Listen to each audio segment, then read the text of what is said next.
Una sa lahat po, hindi po talaga kami dahil ito. Hindi, nagtatanong lang kasi kami, kung talagang totoong Kristiyano tayo, 3:15 ng unang Pedro, inyong sambalin si Kristong Panginoon na inyong buong puso na handa kayo sa pagsagot. Dapat handa po kayo. Una sa lahat, sinasabi ko po, kami po ay hindi mga protestante. Protestant po kayo kasi, unang-una, nagsimula kayo kay Martin Lutero, pasa-pasa na yan, hanggang sa Bakit buong niyo nasabi, alam niyo po ba yung namin? Kasi Trail of blood. kasi kapatid, hindi naman kayo galing kay Kristo. Dahil wala namang sinabi si Kristo, 16:18 ng Mateo, o kay Pedro, sa ibabaw ng batong ito, itatayo ko ang aking Bible Baptist Church. Wala sa Biblia.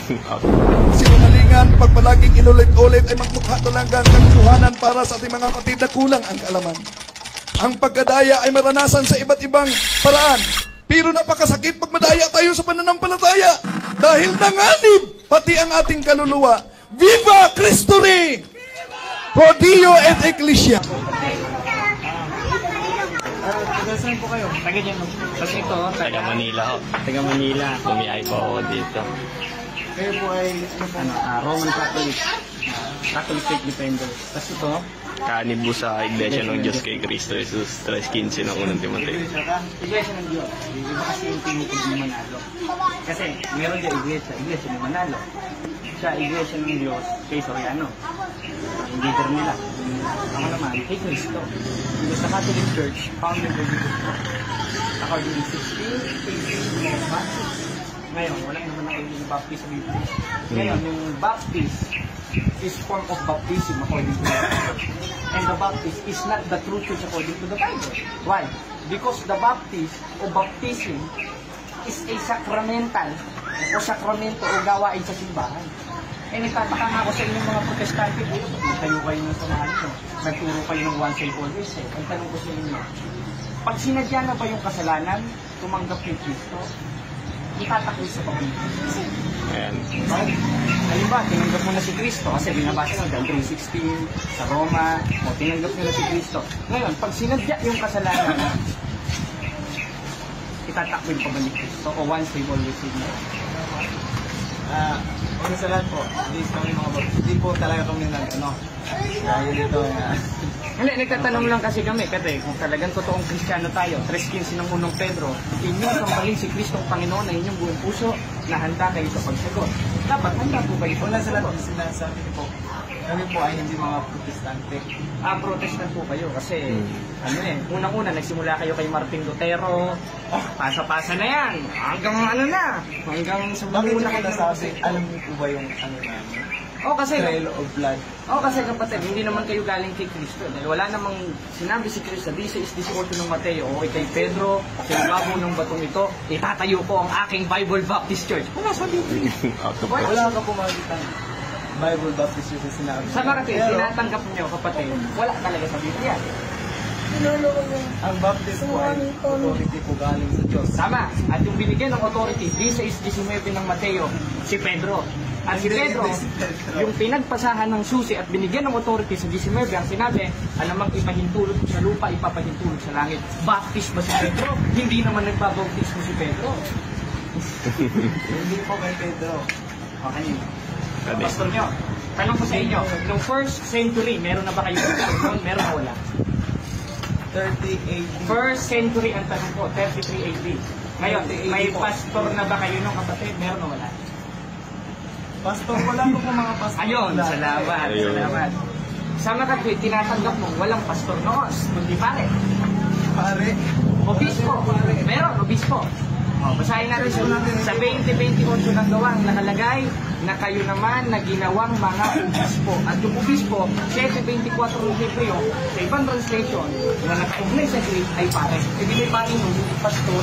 Kasi kayo mga pastor, wala namang kayong authority yung mga kalit. Sulpot kayo Kaya nga tinatanong ko sa inyo, nung 1st century ba, may ka-adik na ba kayo noon?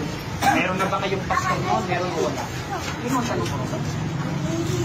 Pastor, gaya na sinabi ko, walang pastor, pero ang authority. Ibig sabihin, wala pala sa Biblia ang pastor.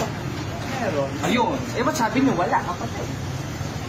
Ibig sabihin, yung authority galing na church, hindi kay Peter. Kanino galing? Tama. Kanino? Inabot? Sa church. Kanino inabag kasi basahin natin yung konteksto ng 3:18 na Mateo. Meron ka ba Biblia dyan? Basahin natin. Alam mo, Mateo. Kasi kapatid, mahirap makakaligo. Katoliko pa yata si tatay. Katoliko po ba yata? Mahirap yan kapatid. Kailangan stay tayo kung sa papay. Basahin natin sa Mateo. Anong pangalan ng prophetic minister niya kapatid? Mas may pastor Lauren ako kami sa Basita. Pastor Laurena. Pastor. Laurena. Ay, basahin natin. Pastor Laurena. Kung siya'y binigyan ng authority ni Cristo. O si Pedro ba? Basahin natin. Sa 16. May literal po ba na? 18 ng Mateo. Ang sabi? Basahin natin. Sabi, ito kapatid. At sinasabi ko naman sa iyo, ikay Pedro. Isa talaga. At sa ibabaw ng batong ito, itatayo ko ang aking iglesia. Sino ang kausap? Si Laurel ba? Hindi. Ang kausap, si Pedro. Ibig sabihin, yung binigyan ng authority ni Cristo, si Pedro. Anong klaseng authority? 19. Basahin natin. Ibibigay ko sa iyo ang mga susi ng kaharian ng langit. Kanino binigay? Kay Pedro. Kaya si Pedro, mula kay Cristo, binigyan siya ng otoridad. Hindi naman Pastor Laurel ng Baptist Church. Dahil lang nakalagay dyan, Iglesia ng Diyos. At according to the Catechism of Catholic Church, yung Iglesia ng Diyos o Iglesia ni Cristo ay ang Roman Catholic. So ganyan po yung ano nyo. Talagang hindi tayo Kasi, gusto naman yung kapatid eh. Sabi na, upon this rock.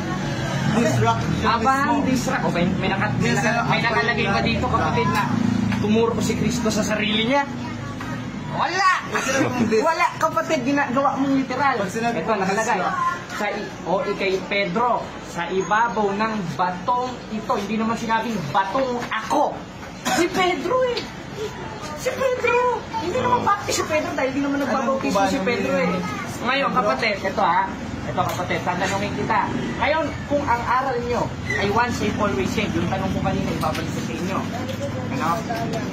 Kapag tinanggap ba si Kristo, gumawa ng kasalanan, sinadya, ligtas pa rin ba? Sinadya ko na sa lahat, tutuong pagligtas ay hindi ka gagawa ng kasalanan. Hindi po tinuturo sa amin. Ibig sabihin, kapatid, kapag tinanggap mo na si Kristo, totoong ligtas na, hindi na pwede magkasala. Pwede siya Ayun. magkasala. Ngayon, kung nagkasala at nakagawa pa ng kasalanan, ligtas pa rin ba at nandun pa rin ba si Kristo? Ayun. Ngayon, kung mabasa ko sa Biblia na may karapatang umalis sa iyo si Kristo kapag gumawa ng kalokohan, tatanggapin nyo kapatid, mali ang ipinangangaral nyo, nililigaw nyo si tatay na Katoliko rin, na kapatid ko. Hindi kapatid, tinatanggap nyo ba o hindi? Una sa lahat. Hindi kapatid, ang tanong ko sa inyo, tinatanggap nyo oo o hindi? Kasi kapag yung sagot nyo kontra sa oo o hindi, ang sabi ni Cristo, 5:37 ng Mateo, sama-sama kayo. Alam ko naman pa sana ganito. Hindi. Yung mga verses po na Hindi binabasa mo kapatid, ay talagang basta, ano muna, tinatanggap mo ba kapatid, kung mabasa ko ba sa Biblia, na kapag gumawa ka ng kalokohan? Kasi alam ko na po yung mga binabasa. Sige, ngayon, kung hindi mo tatanggapin kapatid, sa makatwid, tinatakwid mo si Kristo. Bakit? 12:48 ng 1, ang nagtatakwil sa akin, nagtatakwil sa akong salita. Tinatakwil yung salita ni Kristo sa makatwid, itinatakwil din sa Kristo. Mga Katoliko ba kayo, mga kapatid? Oo, mga Katoliko pa rin. Niloloko nyo kapatid eh. Niloloko nyo eh. Sabihin niyo po kung anong gusto nyo sabihin. Pero Pati si tatay, Katoliko rin, kapatid. Niloloko nyo pa rin. alam niyo po ba yung purpose ko pa? Alam ko, babasahin na 28:20 ng Mateo, John 3:16 sa Roma. Out of context naman kayo nun, hindi naman sa inyo sinulat yun eh. Pag ganito po na... Kaya nga ang tanong ko sa iyo kapatid eh, kung mabasa ko ba na may karapatan si Kristong iwan ka pag tinanggap mo siya, tatanggapin nyo mali ang ipinangangaral nyo, niloloko niyo mga kapatid yung Katoliko. Ano kapatid? Babasahin na natin. Babasa na tayo ha. Basahin natin sa 2 Corinthians, written by the Apostle Paul, 14:27 Corinthians. Basahin natin. Basahin natin sa, nasan ba Corinto dito? Corinto. Mag-ipsis na to. Corinto. Yan. Yan ang Corinto. Yan ha. Basahin natin, kuya. Dito na lang sa ano, hindi natin mahanap. Sa Digify ko. Ano bro? Yan. Basahin natin. Pagkabasa ko, kapatid, pagbulay-bulayan nyo. Kasi yung aral nyo, niloloko nyo yung mga kapatid naming Katoliko. Basahin natin sa 2 Korinto 13:5. Sabi, siyasatin ninyong inyong sarili kung kayo na nga sa pananampalataya. Tulad ni Pablo. Hindi natin i-interpret ha. Subukin ninyong inyong sarili. Hindi ba ganinyo nalalaman si Jesucristo'y nasa inyo? Aba, ang sinabihan pala nito, kung konklusyon ng baptism ang gagawin natin, mga saved na. Kasi si Jesucristo'y nasa inyo. Ngayon, may karapatan bang itakwil tayo ni Kristo? Tuloy! Maliban na nga kung kayo'y itinakwil na. Ibig sabihin, may karapatan itakwil tayo ni Kristo. Eh, paano? 10:26 ng Hebreo, kapag sinasadya na natin ang kalokohan natin. Gaya ng ginagawa ng Bible Baptist Church. Ayun, kapatid. Kaya ano? Wala akong masasabi dyan. Pag ganitong usapan, alam ko na saan patutungo to. Wala pong talagang magana sa atin, hindi po tayo mga pag-intindihan. Alam ko yung stand nyo, pero kami po kasi hindi namin promote na may pag-discussion sa inyo. Ay, ibig sabihin pala, kapatid, kinukontra niyo yung pangangaral ng mga apostol. Kasi ang pangangaral ng mga apostol, ang gamit sa Biblia, basahin natin. Ikalawang Timoteo 3:16, ang mga kasulatan na kinasihan ng Diyos ay mapapakinabangan rin naman sa pagtuturo. Kaya nang ginagawa nyo, pagsansala, pagsaway, hindi kayo sumasaway. Kaya kontra kayo sa Biblia, kapatid. Wala pa rin kahit ano sa Biblia. Ganun po yung patutungo. Saan ba ang lokal niyo, kapatid? Saan ba yung pinaka? Kami po ay lokal. Saan ba yung ano niyo? Church niyo, chapel niyo? Diyan sa San Pedro, sa Pasinta. Pedro, hindi ko yan ikaw ba dito kaya? Kasi ikaw yung mga kapatid namin Katoliko. Sabi, hindi ka? Kasi ganun ang ano kapatid ini-expect sa Pedro, unang-una, hindi naman kayo canonized. Marami na po yung usapan natin. Kasi nga, kumain na po. Kisan po naman gospel. Kaya nga, gospel yun bro Kasama sa gospel nila Cristo yun Nasa 2 Corinthians Ikalawang Corinthians 4:5. Gospel nila Cristo yung pakipag-diskusyon. Nagtataka na ako, ba't pinalis mo? Wala po lahat. Mga sinasabi po, pagka-atake. Ay, kasi utos naman yung bro Huwag mo naman sabihin mali yung atake. Kasi, basahin ulit natin ng 2 Timoteo 3:16. Ito, ang mga kasulatan na kinasihan ng Diyos ay mapapakinabangan rin naman sa pagtuturo. Ginagawa namin, pagsaway. Hindi utos yung pagsaway. Anong klaseng pagsaway? Ikaw po ba ay tiyak mo na sa langit? Tiyak mo sa langit, in the grace of God. Paano na po Sa awat tulong ng Diyos. Kasi tumutupad Kung sakaling po ako sa dumating mga sa'yo ang utos. kamatayan. Saglit lang kapatid, sasalita ko Kaya kung sakaling dumating sa akin si Kristo, maliligtas ako in the grace of God. Not in the grace of Bible Baptist Church, not in the Bible. Ayun lang naman yung kapatid Kaya hanggang dito na ako ni tayo. Sige bro, kasi masakit kasi sa akin, lalo na Pero, yun na, bakit po dyan? In the grace of God. Kung sakaling dumating ang kamatayan. Ito kapatid ngayon, kung sakaling dumating ang kamatayan ko, maliligtas ako in the grace of God. Why?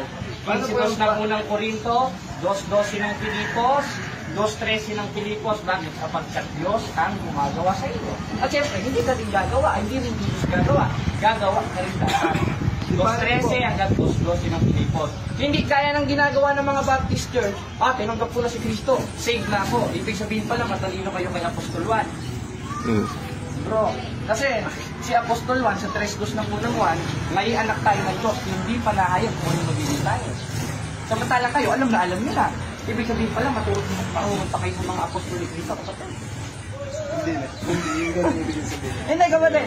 Paano ba kahit sila mga apostol, tiyak mo yun nasa langit? Sige, Diba? sabi mo, tiyak, babasahin ko yung 3:2 ng unang Juan. Ang sabi dun sa ulat, kasi lahat ng isinulat ni Apostol Juan, interpreted na yun, hindi ako mag-i-interpret 1:3 ng unang Juan, dahil yung naming nakita at narinig yun ang binabalita nila.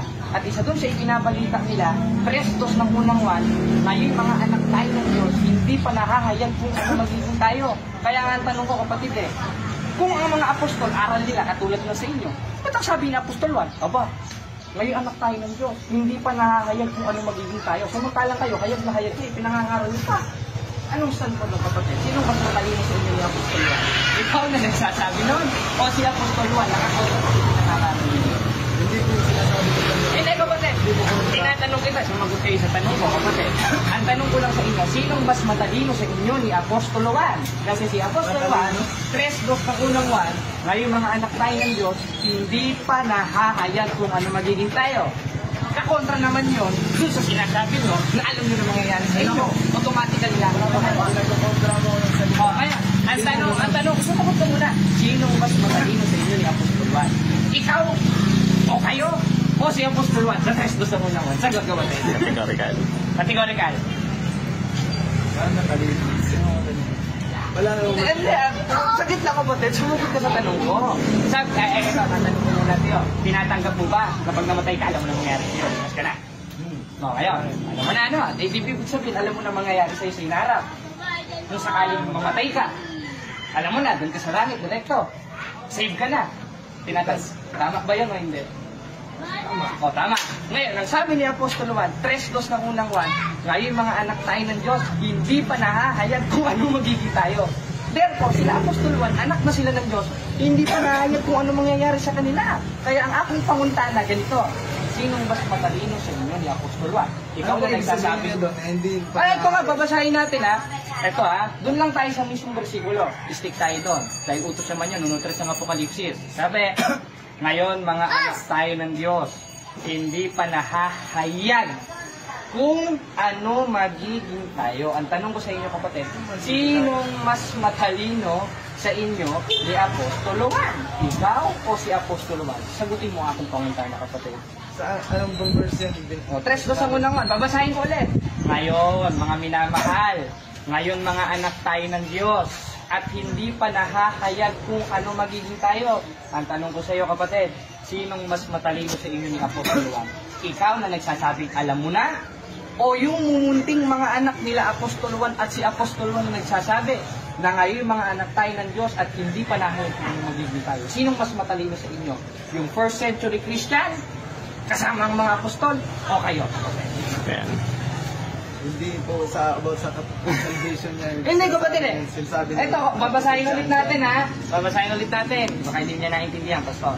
Ngayon, mga minamahal, ngayon mga anak tayo ng Diyos, at hindi pa nahahayag kung anong magiging tayo. Kaya ang tanong ko, sino mas matalino? Saglit lang kapatid. Kaya nga niya sinabing hindi pa mahayag kung ano magiging tayo. Ibig sabihin, hindi pa nila alam kung ano magiging sila. Future progressive yun. Huwag niyong gawing past tense. Oh, babasahin ko ulit, kapatid. Nabubuhay pa sila. Babasahin ko ulit. Wala pa Mga mina. O kaya nga, nabubuhay pa sila, kaya hindi nila alam mangyayari sa kanila. Samantalang ikaw, buhay ka na rin, alam mo na mangyayari sa'yo, kaya nang tinanggap mo kanino, pag namatay ka, direct ka na sa langit. Kaya ang tanong ko kapatid, sinong mas matalino sa inyo ni Apostol Juan? Kinakain nyo na yung sinasabi nyo eh. Si Apostol Juan sa 3:2 ng unang Juan, o ikaw, kapatid? Ayan. Hindi, sumagot ko muna, kapatid. Dalawa lang ako mapipilian niyo. Basahin natin, o. Basahin natin. In 3, 2, o 1 John. Basahin ko, ha. First John. O, 3:2. Ang nakalagay, mga minamahal, ngayon mga anak tayo ng Diyos, hindi pa nahahayag kung ano magiging tayo. Kaya nga, ang tanong ko sa iyo, sinong mas matalino sa inyo ni Apostol Juan? Kinakain mo. Yung context na ito, hindi po sa kaligtasan. Hindi ako Eh, tanong ko sa iyo, lahat ba ng isinusulat ng mga apostol ukol sa kaligtasan ay ipinasusulat ni Kristo? Yes or no? Hindi. Ngayon, yung nakasulat ba sa Biblia, kapatid, kapatid lang, yung nakasulat ba sa Biblia na ang Ebanghelyo ni Kristo ukol ba sa kaligtasan niya? Yes or no? Yung isinusulat, yung inutos ni Kristo, lahat ba ng sinasabi ni Kristo na isinusulat ng mga apostol, kasama ba sa kaligtasan niya? Yes or no? O ngayon, kasama sa kaligtasan. Ngayon, yung book of John na ipinasulat ng Diyos kay Kristo, kasama ba sa kaligtasan niya? Kasama siya. Ayun, salamat. Ayun. Ngayong kasama sa kaligtasan, sabi ni Apostolo Pablo sa 3:2 ng unang Juan, ngayon mga anak tayo ng Diyos, hindi pa nahayag kung ano magiging tayo. Tinatanggol ko ba, gaya ng sinabi mo, ang book of John na binasa ko ay kasama sa kaligtasan? Yes or no? About po yung second coming. Oo, pambihira naman kapatid. Sabi niyo kanina, kapatid, ang sabi niyo kanina, kasama sa kaligtasan. Ngayon naman, binasa niyo naman, ayon sa second coming of Jesus Christ. Ano ba talaga kapatid? Kasi, ang tanong ko ulit sa inyo, Yung ipinasulat ba o yung lahat ng ulat ng mga apostoles, mga propeta sa Biblia, kasama ba sa kaligtasan nyo? Ayun, Yun. ayun kasama sa kaligtasan. 1:3 ng unang 1, sabi ng mga apostol, yung aming nakita at narinig, yun ang ibinabalita namin. Ang tanong ko sa iyo, yung mga ibinabalita pa ng mga apostol na magagandang balita, kasama ba sa kaligtasan nyo? Ayun, ayun kasama sa kaligtasan. Yung Book of 1 John, kasama ba sa kaligtasan? Kasama sa kaligtasan. Ayun. Ngayon kasama sa kaligtasan. Pinakain nyo na yung sinabi nyo na hindi kasama sa kaligtasan yung 3:2 ng unang 1. Yes, sir. Yes, Kasama ano? yan sa kaligtasan. Ayun, kasama sa kaligtasan. Maybe tapos na tayo, kapatid. Umamin ka na mismo. Hanggang dito na lang ulit. Sige, ha? Hanggang dito na lang ulit tayo, kapatid. Sige. Sige.